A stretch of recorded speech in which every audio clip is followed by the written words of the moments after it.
Hello friends, आप सभी का स्वागत है मेरे YouTube channel power plant genius में।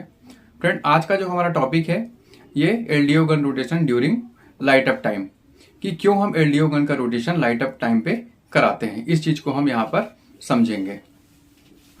फ्रेंड, हमने कई बार देखा होगा कि पीएफ बॉयलर में जब लाइट अप के दौरान हमारा कोई गन स्टेबल है तब भी हम उसे सर्विस आउट करते हैं और उसकी जगह पर दूसरे गन को लेते हैं। तो फ्रेंड, ये क्यों होता है? बहुत सारे मेरे ऐसे फ्रेंड्स हैं जो पीएफ बॉयलर में काम नहीं करते, ये टॉपिक उनके लिए भी है और आज उन्हें भी ये मैटर क्लियर हो जाएगा। सबसे पहले आप फ्रेम में देखिए कि हमारे बॉयलर में सर्कुलेशन किस तरह किया जाता है। जो वाटर स्टीम का जो सर्कुलेशन होता है ये किस तरह होता है। फ्रेंड देखिए, ये हमारा बॉयलर ड्रम है। बॉयलर ड्रम के नीचे डाउन कमर की लाइन दी हुई है। डाउन कमर के नीचे बीसीपी है। बीसीपी के बाद एक रिंग हेडर है। रिंग हेडर से ये फर्नेस में चला जाता है। फर्नेस में यहाँ पर कंबस्चन होता है। कंबस्चन के दौरान यहाँ पर वाटर स्टीम के बीच में डेंसिटी का जो डिफरेंस होता है ये कम होता है और इसी डेंसिटी डिफरेंस के कम होने के कारण ये ड्रम की ओर मूव होता है और यहाँ पर टॉप रिंग हेडर होते हुए ये राइजर में चला जाता है। राइजर पाइप से ये ड्रम की ओर चला जाता है। तो ये जो इस तरह से हमारा सर्कुलेशन यहाँ पर हमें देखने को मिलता है। फ्रेंड, कभी कभी हमने देखा होगा कि हमारा जो ऑयल गन है जब हमने सर्विस में लिया है कभी कभी स्टेबल होता है। जब हम लाइट अप करते हैं तो क्योंकि जो हमारे ऑयल होते हैं इसे हम स्टार्टअप फ्यूल भी कहते हैं।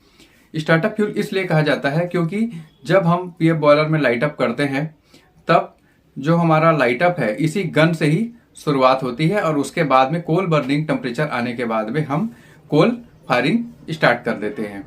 इसलिए ये हमारा स्टार्टअप फ्यूल कहलाता है और जो हमारा कोल है ये प्राइमरी फ्यूल कहलाता है। नीचे आप फर्नेस को समझिए, यहाँ पर मैंने फ्रेम में आपको दिखाया हुआ है। आप समझिए कि ये जो सबसे नीचे जो हमारा ये जो गन आपको दिख रही है ये एबी की गन है, इसके ऊपर बीसी की गन है। तो फ्रेंड, ये कैसे हम समझेंगे कि ये एबी की गन है, ये बीसी की गन है? इसे किस तरह समझा जाता है? ये क्वेश्चन में पूछा जाता है, इंटरव्यू में भी पूछा जाता है।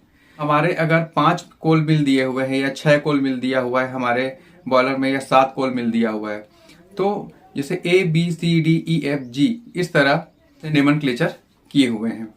तो यहाँ पर जब बॉयलर फर्नेस में सबसे नीचे ए की कोल पाइप आएगी, उसके बाद बी की, फिर सी डी ई एफ जी इस तरह कोल पाइप आता है और ए कोल पाइप और बी कोल पाइप के बीच में अगर कोई ऑयल गन लगा हुआ है तो इसे ए बी का गन कहेंगे।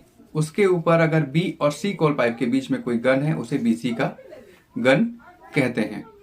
तो फ्रेंड, अगर हमने एबी की चारों गन ले ली, एबी एलिवेशन की अगर हमने चारों गन ले ली है, उसके बाद बीसी एलिवेशन की अगर हमने 2 गन ली है या 3 गन ली है और एक कंडीशन ऐसा आया कि अगर इसमें कोई गन अगर सर्विस में नहीं आ पाया है या अगर कंडीशन ऐसा आया कि सभी गन सर्विस में है लेकिन इसकी जो फ्लेम इंटेंसिटी है अच्छी नहीं है, तब यहां पर होगा ये कि जिस कॉर्नर पे या तो फ्लेम इंटेंसिटी अच्छी नहीं है या जिस कॉर्नर पे गन अवेलेबल नहीं है उस जगह पर हमें यूनिफॉर्म हीट की सप्लाई नहीं मिल पाएगी। मतलब उस जगह पर हमें स्टीम वाटर के बीच में जो टेम्परेचर हमें चाहिए, जिस तरह बाकी कॉर्नर में जो हमें वाटर स्टीम यहाँ पर जो कंबस्चन यहाँ पर जो किया जा रहा है उसके थ्रू हमारे जो हीट ट्रांसफर हमको मिल रही है, ये हीट ट्रांसफर हमें अगर यूनिफॉर्म नहीं मिलती है, इस कंडीशन पर हम क्या करते हैं कि जिस कॉर्नर पे गन नहीं है उस कॉर्नर पे गन लेते हैं। किसी कॉर्नर पर अगर ज्यादा टेम्परेचर मिल रहा है, किसी जगह पे कम टेम्परेचर मिल रहा है, तो उस जगह पर इसे इस टेम्परेचर को इक्वलाइज करने के लिए हम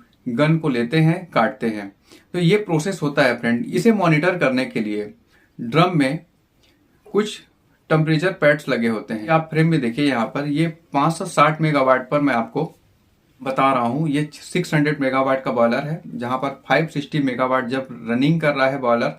इस जगह पर आप देखिए यहाँ पर कि क्या क्या डिफरेंसेस आपको दिख रहे हैं। यहाँ पर देखिए, ये ड्रम लेफ्ट है।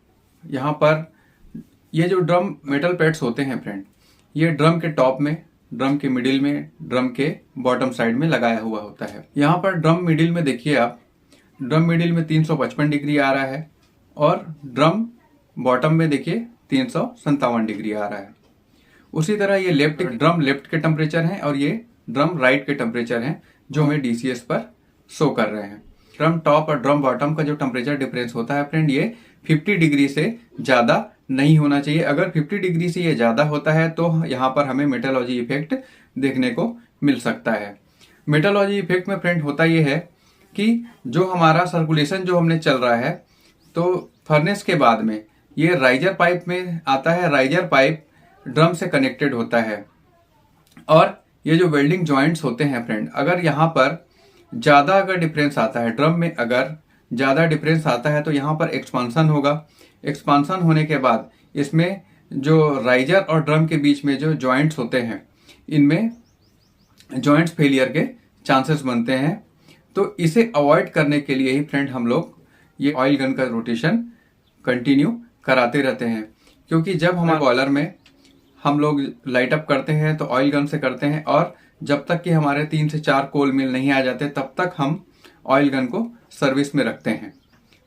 इस दौरान हमें कंटिन्यू मॉनिटर करना पड़ता है कि यहाँ पर ड्रम का मेटल पैड का टेम्परेचर नॉर्मल है या नहीं, इसे मॉनिटर हमें करना पड़ता है। और इस जगह पर एलडीओ गन का रोटेशन भी हमें कराते रहना पड़ता है। और जैसे ही कोल का बर्निंग टेम्परेचर आ जाता है उसके बाद हम लोग कोल लेने लग जाते हैं और धीरे धीरे गन को काटने लग जाते हैं। फ्रेंड, सर्कुलेशन के दौरान जो हमारा वाटर स्टीम है, वाटर स्टीम का जो मिक्सचर होता है ये राइजर पाइप से होते हुए ड्रम पे जाता है। और ड्रम पे जाने के बाद में अगर यहाँ पर ये 50 डिग्री से एबव होता है तो अनइवन एक्सपांसन हमें देखने को मिल सकता है। अनइवन एक्सपांसन के थ्रू ये जो वेल्डिंग जॉइंट्स होते हैं ये फेलियर होने के चांसेस बनते हैं। इसलिए हमें ड्रम का जो टेम्परेचर है कंटिन्यू मॉनिटर करना पड़ता है और इसी टेम्परेचर के हिसाब से हमें गन लेना पड़ता है और काटना पड़ता है। और फ्रेंड, इसी मेटलॉजी इफेक्ट को प्रिवेंट करने के लिए यहाँ पर हम गन लेते हैं और सर्विस आउट करते हैं। फ्रेंड, ये हमारा आज का टॉपिक था और ये आप लोगों को कैसा लगा जरूर बताइएगा कमेंट सेक्शन में। और फ्रेंड, वीडियो को लाइक शेयर सब्सक्राइब भी करते जाइए और लास्ट तक वीडियो देखने के लिए आप सभी का थैंक यू।